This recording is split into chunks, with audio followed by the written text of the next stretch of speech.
Hello viewers. Welcome to Myth Mystery. இன்னைக்கு வீடியோல இந்த உலகத்துல இப்ப ட்ரெண்டிங்கா இருக்கிற லிவியாத்தன் இருக்கு பாத்தீங்கன்னா அத பத்தி தான் பார்க்க போறோம். இந்த வீடியோ செம்ம இன்ட்ரஸ்டிங்கா இருக்கும். சோ ஸ்கிப் பண்ணாம கடைசி வரைக்கும் வீடியோ பாருங்க. வாங்க வீடியோக்குள்ள போலாம். போறதுக்கு முன்னாடி சேனலை சப்ஸ்கிரைப் பண்ணிட்டு போயிடலாம். கூடவே வாட்ஸ்அப் பேஜ் லிங்க் கீழ டிஸ்கிரிப்ஷன்ல கொடுத்துருவோம். அதை கிளிக் பண்ணி ஜாயின் பண்ணிக்கங்க. அப்பதான் நாங்க போற வீடியோவை அப்பப்ப அப்டேட்டா பாத்துக்க முடியும். இது ஜனவரி 26, 2025 இந்த ஒரு நாள்ல கனரி ஐலாண்ட் இருக்கு பாத்தீங்களா? அந்த ஐலாண்ட்ல ஒரு குரூப் ஆஃப் சீ ரிசர்ச்சர்ஸ் பாத்தீங்கன்னா கடல்ல நீந்தி போயிட்டு இருக்காங்க. அப்படி நீந்தி போயிட்டு இருக்கப்ப சிறிது தூரத்திலேயே கடலோட கொஞ்சம் உட்பகுதி ஆழத்திலேயே பாத்தீங்கன்னா ஒரு வினோதமான ஃபிஷ்ஷை பாக்குறாங்க. அந்த ஃபிஷ்ஷை பாக்குறப்ப அவங்க மீசெழுத்து போயிடுறாங்க. என்னடா அது வித்தியாசமான ஃபிஷ்ஷா இருக்கு அப்படின்னு சொல்லிட்டு அந்த ஃபிஷ் அப்படியே வீடியோவாவும் கேப்சர் பண்றாங்க. அப்படி கேப்சர் பண்ணிட்டு வெளியே வந்து அந்த வீடியோவை பாக்குறப்பதான் அவங்களுக்கே தெரியுது இது ஒரு அதிசயமான நிகழ்வு. அதுவும் இந்த ஃபிஷ் இந்த கடலோட மேற்பகுதியில் இருக்கிறதுக்கு வாய்ப்பே கிடையாது அப்படின்றது. சன்னிக்கிடையில அவங்க பார்த்த அந்த ஃபிஷ்ஷோட பேர் தான் பிளாக் சீ டபுள் ஆங்குலர் ஃபிஷ். இந்த ஃபிஷ் பாக்குறதுக்கே செம்ம வினோதமா இருக்கும். ஏன்னா அதோட சைஸ்ல இருந்து இதோட அப்பியரன்ஸ்ல இருந்து எல்லாமே பாத்தீங்கன்னா நார்மல் ஃபிஷ் மாதிரியே இருக்காது. அதுல இதோட வாய் பாத்தீங்கன்னா எப்பயுமே திறந்தே தான் இருக்கும். அப்படி திறந்திருக்கிற அந்த வாயில இருக்கிற பற்கள்லாம் செம்ம கூர்மையாவும் இருக்கும். அது மட்டும் கிடையாது, இந்த மீனுக்கு மூக்கு மாதிரி பார்த்தீங்கன்னா நீண்டு இருக்கிற ஒரு தண்டு மாதிரி ஒரு அமைப்பு இருக்கும். அதுல இருந்து எப்பயுமே பார்த்தீங்கன்னா இந்த மீன் பயோலுமினசன்ஸை வெளிப்படுத்தும். அதாவது அந்த மூக்கு பார்த்தீங்கன்னா லைட் இருக்கிற மாதிரி மின்னும். அப்படி மின்னுற அந்த ஒரு லைட்டை பார்த்து இறைகள்லாம் அட்ராக்ட் ஆகி இந்த மீனை நோக்கி வரும். அப்படி வர்ற அந்த மீன்களை இது அலைக்கா வாயை பொழந்து டபக்குன்னு வாய்க்குள்ள முழுங்கி திண்டுட்டு போயிட்டே இருக்கும். சோ இப்படி வினோதமா இருக்கிற இந்த ஒரு ஃபிஷ் கடல்ல 650 அடி ஆழத்துல இருந்து 6500 அடி ஆழத்துல தான் வாழவே செய்யும். ஏன்னா இந்த மீனுக்கு சூரியனோட வெளிச்சத்தை பார்த்தாலே சுத்தமா பிடிக்கவே பிடிக்காது. சோ இப்படிப்பட்ட இந்த ஒரு மீன் அன்னைக்கிடையில எதுக்கு கடலோட மேற்பரப்பு சர்ஃபேஸ் வரைக்கும் வந்துச்சு அப்படின்றதான் அந்த சீ ரிசர்ச்சர்ஸ்க்கு இருந்த ஒரு மிகப்பெரிய ஆச்சரியமாவே இருந்துச்சு. இப்படி இந்த ஒரு இன்சிடென்ட் நடந்த சில நாட்கள்லயே, அதாவது பிப்ரவரி 9, 2025 அன்னைக்கு பாத்தீங்கன்னா மெக்சிகோல இருக்க பஜா கலிபோர்னியா சர் அப்படின்ற இடத்துல ஒரு ஆழமற்ற கடல் பகுதி இருக்கு. அந்த ஒரு இடத்துல 2 பேர் ஒரு வித்தியாசமான மீனை பாக்குறாங்க. அந்த மீனை பார்த்தோன்னே 2 பேருக்கும் பயங்கரமான ஆச்சரியம். அந்த மீன் பாத்தீங்கன்னா கிட்டத்தட்ட 36 அடி நீளம் இருக்கு. அது மட்டும் கிடையாது, அதோட உடம்பு ஃபுல்லா பாத்தீங்கன்னா ஆரஞ்சு கலர்ல துடுப்புகள் இருக்கு. இதுக்கெல்லாம் மேல இதோட மண்டையில பாத்தீங்கன்னா சேவலுக்கு இருக்க மாதிரி கொண்டையும் இருக்கு. கீழே தாடையில பாத்தீங்கன்னா மனுஷனுக்கு இருக்க மாதிரி நீளமான தாடியும் இருக்கு. சோ அதை பார்த்தோன்னே அவங்க 2 பேரும் மிரண்டு போறாங்க. மிரண்டு போறதோட மட்டும் இல்லாம அதை வீடியோ எடுத்து வந்து சோசியல் மீடியால போஸ்ட் பண்ணவும் செய்றாங்க. அப்படி போஸ்ட் பண்ணோன்னே அந்த வீடியோ செம்மையா வைரல் ஆகுது. அப்படி வைரல் ஆனதுக்கு அப்புறம் தான் தெரியுது அந்த ஃபிஷ்ஷோட பேரு வோர் ஃபிஷ் அப்படின்றது. அது மட்டும் கிடையாது, இந்த வோர் ஃபிஷ்க்கு இன்னொரு பேர் இருக்கு. அதுதான் டூம்ஸ்டே ஃபிஷ். இப்படி டூம்ஸ்டே ஃபிஷ்னு பேர் வைக்கிறதுக்கு ஒரு முக்கியமான காரணமும் இருக்கு. ஏன்னா இந்த ஃபிஷ் பாத்தீங்கன்னா நார்மலா கடலோட மேற்பகுதியில இருக்கவே இருக்காதாம். இது எப்பயுமே பாத்தீங்கன்னா கடல்ல 600 அடி ஆழத்துல இருந்து 3250 அடி ஆழத்துல தான் வசிக்கவே செய்யுமா. அப்படி இருக்கிறப்ப எப்படி அன்னைக்கு டேல இந்த ஃபிஷ் கடலோட மேற்பகுதிக்கு வந்துச்சு அப்படின்றதாம் இங்க இருக்கிற ஒரு பயங்கர ஆச்சரியமான விஷயமாவே இருந்துச்சு. இதுக்கெல்லாம் மேல ஜப்பான் நாட்டு மக்களோட நம்பிக்கையின்படி இந்த டூம்ஸ்டே ஃபிஷ் மட்டும் சர்ஃபேஸ்க்கு வந்துருச்சு வச்சுக்கோங்களேன், இந்த உலகத்துல ஏதோ ஒரு அசம்பாவிதம் நடக்க போகுது அப்படின்றத தீவிரமா நம்புவாங்களாம். இப்படி இவங்க நம்புறதுக்கு ஒரு முக்கியமான காரணம் இருக்கு. ஏன்னா 2009, 2010 காலகட்டத்தில் பார்த்தீங்கன்னா கிட்டத்தட்ட 20 ஓர் ஃபிஷ் இதே மாதிரி தான் கடற்கரையில ஒதுங்கி இருக்கு. அப்படி ஒதுங்கினதுக்கு அப்புறம் அடுத்த வருஷமே, அதாவது 2011 வருஷமே டொகாக்கோ எர்த்குவாக்கும் சுனாமியும் சேர்ந்து வந்து கிட்டத்தட்ட 20,000 மக்களை கொன்று குவிச்சுச்சான். சோ அதனாலதான் ஜப்பான் நாட்டு மக்கள் இந்த ஓர் ஃபிஷ் கரை ஒதுங்கினாலே இந்த உலகத்துக்கு ஏதோ கெட்டது நடக்க போகுதுன்னு ஸ்ட்ராங்கா நம்புறாங்க. இப்படி இந்த ஒரு இன்சிடென்ட் நடந்த அடுத்த சில நாட்களுக்குள்ளே இன்னும் கொஞ்சம் எக்ஸாக்டா சொல்லணும் அப்படின்னா பிப்ரவரி 14 இருந்து பிப்ரவரி 25க்குள்ள நம்ம இந்தியாவில் இருக்கிற ஒடிசா இருக்கு பாத்தீங்கன்னா, அந்த ஒடிசால இருக்கிற ருசிகுலியா அப்படின்ற கடற்கரையில கிட்டத்தட்ட 7 லட்சம் ஆமைகள் பாத்தீங்கன்னா கடற்கரையை நோக்கி படையெடுத்து வர ஆரம்பிச்சிச்சு. அப்படி படையெடுத்து வந்த அந்த எல்லா ஆமையுமே ஒரே இனத்தை சேர்ந்ததுதான். அந்த ஆமையோட பேரு ஆலிவ் ரிட்லே டர்ட்டில். சோ ஒரு 2 ஆமை இல்லைன்னா ஒரு 10, 15 இல்லைன்னா 100 ஆமை கறவுதுன்னா கூட ஒன்றும் பெருசா கேவட்டிக்கா இருக்காது, பிரச்சனையா இருக்காது. ஆனா 7 லட்சம் ஆமைகள் இந்த கடற்கரையை ஃபுல்லா படையெடுத்து வந்துச்சுன்னா அந்த விசுவலை பாக்குறப்ப எப்படி இருக்கும்? உண்மையிலேயே கைகாலெல்லாம் புல்லரிச்சிடும் இல்லையா? அந்த மாதிரியான ஒரு நிகழ்வு தான் ஒடிசாவோட ரசகுலியா பீச்ல நடக்கவே செஞ்சுச்சு. சோ இந்த ஒரு நிகழ்வை பார்த்த மக்களும் இந்த உலகத்துல ஏதோ ஒரு அசம்பாவிதம் நடக்க போகுது அப்படின்ற ஒரு பயத்துக்கு தான் தள்ளப்பட்டாங்க. இப்படி இந்த ஒரு இன்சிடென்ட் நடந்துட்டு இருக்கப்ப இந்தியாவோட அதர் சைடுல பாத்தீங்கன்னா, அதாவது கேரளால பாத்தீங்கன்னா இதே மாதிரி இன்னொரு இன்சிடென்ட் நடக்க ஆரம்பிக்குது. ஆனா இங்க ஆமைகளுக்கு பதிலா மீன்கள் லட்சக்கணக்கில் கரையோதுங்க ஆரம்பிக்குது. இந்த ஒரு இன்சிடென்ட் பாத்தீங்கன்னா அங்க இருக்க லோக்கல்ஸையும் எக்ஸ்பர்ட்ஸையும் பயங்கர ஆச்சரியத்துக்கு உள்ளாக்குது, அதே நேரத்துல அதிர்ச்சிக்கும் உள்ளாக்குது. இப்படி இந்த மாதிரி வினோதமான இன்சிடென்ட் எக்கச்சக்கம் நடந்துட்டு இருக்கிற இதே மாசம், அதாவது பிப்ரவரி மாசம் பாத்தீங்கன்னா ஒரு குரூப் ஆஃப் சைலர்ஸ் துருக்கி பக்கத்துல இருக்கிற கடல்ல போயிட்டு இருக்காங்க. அப்படி போயிட்டு இருக்கப்ப ஒரு வினோதமான பேட்டர்னை கடல்ல பார்க்க ஆரம்பிக்கிறாங்க. எஸ், அந்த பேட்டர்ன் சாதாரணமான பேட்டர்ன் கிடையாது. அது ஒரு ஸ்கொயர் வேவ்ஸ் பேட்டர்ன். எஸ், இந்த பேட்டர்ன் பாத்தீங்கன்னா அவ்வளவு சீக்கிரமா எங்கேயுமே அப்பியர் ஆகவே ஆகாது. ரொம்ப ரேரா எப்பயாச்சும் ஒரு தடவை தான் அப்பியர் ஆகவே செய்யும். சப்போஸ் அப்படி அப்பியர் ஆயிருச்சு அப்படின்னா மனிதனோட கப்பல்னால அதுல டிராவல் பண்ணவே முடியாது. அவ்வளவு சீக்கிரமா நேவிகேட் பண்ணி எங்கிட்டுமே போகவும் விடாதான். சோ அந்த ஒரு பேட்டர்னை பாத்தீங்கன்னா அந்த கப்பலை டிராவல் பண்ண சைலர்ஸ் வேற லெவல்ல மிரண்டு போயிட்டாங்க அப்படிதான் சொல்லியானோம். இப்படி பல வினோதமான நிகழ்வுகள் இந்த வருஷம் ஆரம்பிச்சதுல இருந்து இந்த உலகம் ஃபுல்லா நடக்கிறத பார்த்த மக்கள் எல்லாருமே அடுத்து என்ன நடக்க போது, இந்த உலகத்துல எது மிகப்பெரிய அசம்பாவிதம் நடக்க போதும் அதோட அறிகுறி தான் இதோ அப்படின்னு பயத்துல உறைஞ்சு போய் நின்னுட்டு இருந்தாங்க. அப்படி இவங்க உறைஞ்சு போய் நின்னுட்டு இருக்கப்ப சில பேர் என்ன சொல்ல ஆரம்பிச்சாங்கன்னு பாத்தீங்கன்னா, இந்த இன்சிடென்ட்ஸ் எல்லாமே கடல்ல தான் நடக்குது, இதுக்கெல்லாம் காரணமே லெவியாத்தான் தான் அப்படின்னு சொல்ல ஆரம்பிக்கிறாங்க. அப்படி சொல்ல ஆரம்பிக்கிறதோட மட்டும் இல்லாம கூகுள் எர்த்ல ஒரு இடத்தை பாயிண்ட் அவுட் பண்ணி, இந்த இடத்தை நீங்களே பாருங்க, இந்த இடத்துல லெவியாத்தான் வாழ்றதுக்கான அறிகுறி 100% இருக்கு அப்படின்னு அடிச்சு சொல்ல ஆரம்பிக்கிறாங்க. அந்த இடம் வேற எதுவும் கிடையாது, அண்டார்டிகாவுக்கும் சவுத் அமெரிக்காவுக்கும் இடையில இருக்க பாம்பு போன்ற ஒரு பகுதி. எஸ், அந்த ஒரு இடத்துல தான் ஸ்காட்டியா சீ இருக்கு. அந்த ஒரு சீ பாத்தீங்கன்னா இதுவரைக்கும் மனுஷன் பெருசா எக்ஸ்ப்ளோர் பண்ணப்படாத ஒரு சீ. அந்த ஒரு சீல தான் இன்னைக்கு வரைக்கும் லெவியாத்தான் வாழ்ந்துட்டு இருக்கு அப்படின்னு சொல்லவும் ஆரம்பிக்கிறாங்க. அது மட்டும் கிடையாது, இத்தனாயிரம் வருடங்களா கடல்ல தூங்கிட்டு இருந்த லெவியாத்தான் இப்ப விழித்தெழுந்துருச்சு.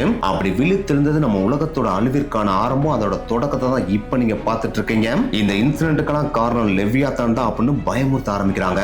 ஏன்னா கடலோட அடிபாகத்துல தூங்கிட்டு இருந்த இந்த லெவியாத்தான் விழித்தெழுந்தனாலதான் அந்த அடிபாகத்துல வாழ்ந்துட்டு இருந்த மற்ற உயிரினங்கள் எல்லாம் பயந்து கரை ஒதுங்கிருச்சு அப்படின்னு சொல்ல ஆரம்பிக்கிறாங்க.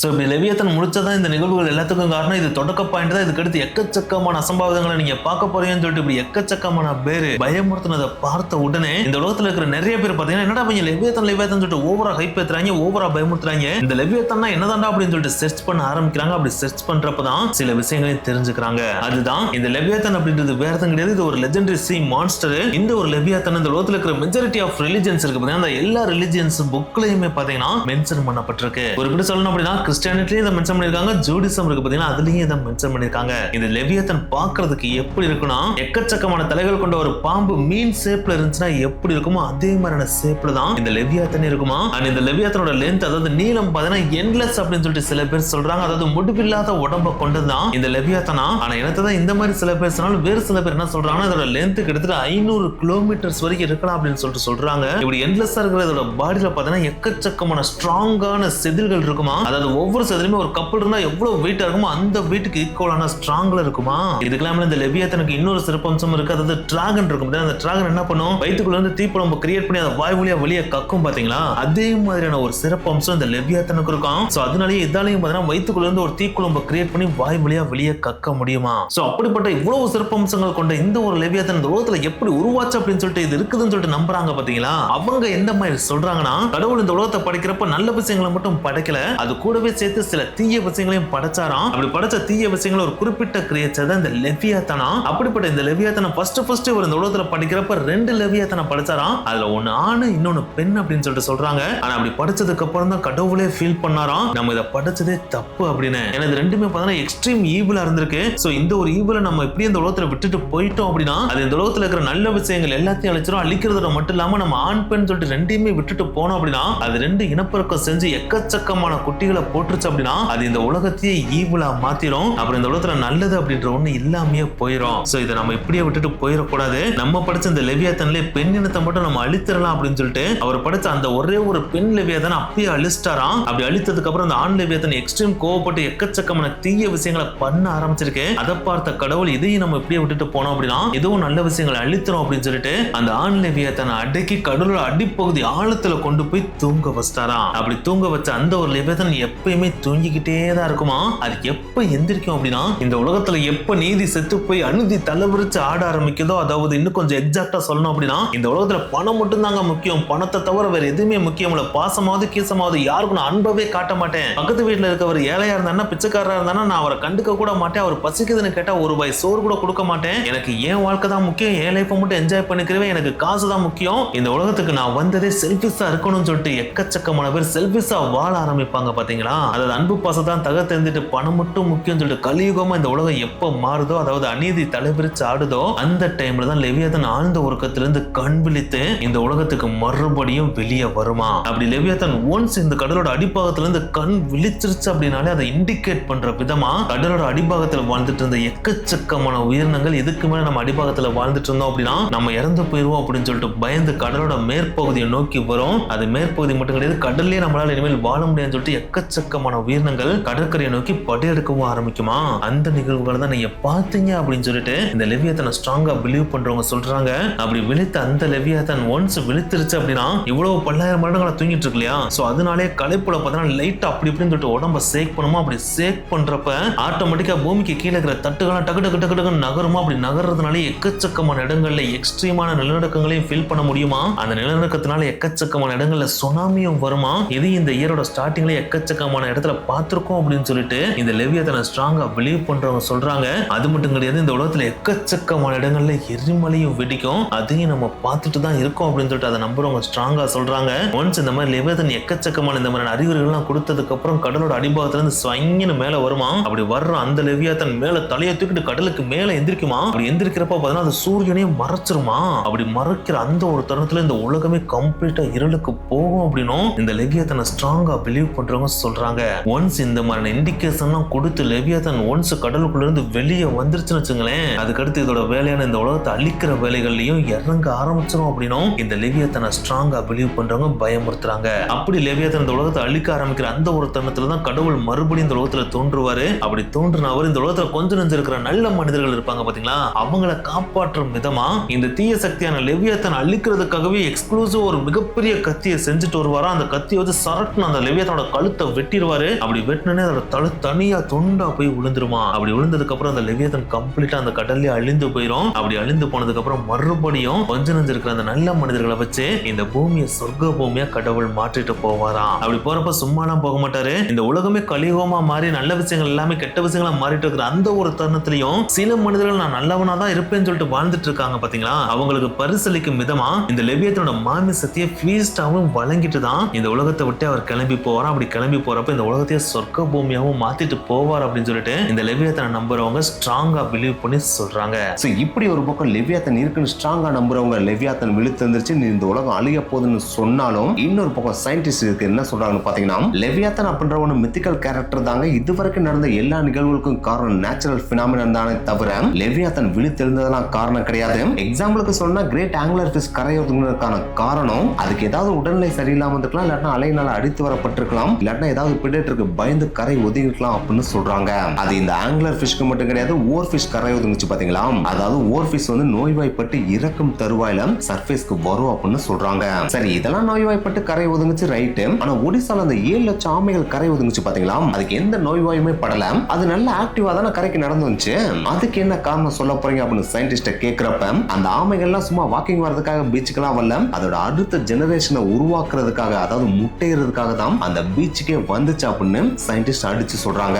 இப்படி சொன்ன சயின்டிஸ்டையும் அதான் இந்த உலகத்துல கரையொதுங்கிறதுக்கு 1008 பீச் இருக்குல்ல, அதையும் ஒடிசால மட்டும் குறிப்பா வந்து கரையொதுங்கணும் அப்படின்னு கேட்டிருக்காங்க. அதுக்கும் சயின்டிஸ்ட் என்ன சொல்றாங்கன்னு பாத்தீங்கன்னா, இந்த ஓலிவ் ரிட்லே டர்ட்டில்ஸ் இருக்கு பாத்தீங்களா, அது முட்டையிறதுக்கு கரெக்டான தட்பவெப்பநிலை இருக்க பீச் இருக்கணுமா, அந்த பீச்ல மட்டும் தான் இது முட்டை இடவே செய்யுமா. சோ அப்படி பாக்குறப்ப இந்த ஒடிசால இருக்கிற ருசிகுலியா பீச் இருக்கு பாத்தீங்கன்னா, அந்த பீச் தான் அதுக்கு கரெக்டான பீச்சா இருந்திருக்கு. சோ அதனாலதான் அந்த பீச்சுக்கு எக்கச்சக்கமான ஆமைகள் படையெடுத்து வந்து முட்டையிட்டும் போயிருக்கு அப்படின்னு சயின்டிஸ்ட் சொல்றாங்க. சரி, இதெல்லாம் ஓகே, கேரளாவோட கடற்கரையில லட்சக்கணக்கான ஃபிஷ் கரை வந்துச்சு, அதுக்கு என்ன ரீசன் சொல்ல போறீங்க அப்படின்னு சயின்டிஸ்ட கேக்குறப்ப, இது எப்பயுமே சவுத் வெஸ்ட் மான்சூன் அப்ப நடக்கிற சக்ரா பினாமினன் அப்படின்ற ஒரு நேச்சுரல் பினாமினன் தான். இந்த நிகழ்வப்ப மான்சூன் வீசிட்டு இருக்கு இல்லையா, மான்சூன் எப்பயுமே எங்க இருந்து வீசும், கடல்ல இருந்து கடற்கரையை நோக்கி தானே வீசும். அப்படி வீசுற அந்த ஒரு காற்று பாத்தீங்கன்னா கடலோட ஆழத்துல இருக்க ரிச் நியூட்ரியன்ஸ் வாட்டர் அப்படியே சர்ஃபேஸ் கொண்டு வந்து கடற்கரையை நோக்கி தள்ளி விடுமா. அதாவது அந்த ரிச் நியூட்ரியன்ஸ் வாட்டர்ல பாத்தீங்கன்னா மீன்களுக்கு தேவையான எக்கச்சக்கமான ஃபுட் சோர்சஸ் இருக்குமா, அந்த ஃபுட் சோர்சஸ் தேடி தான் கடலுக்குள்ள இருக்க மீன்கள் பாத்தீங்கன்னா கரையை நோக்கி படையெடுக்குமா.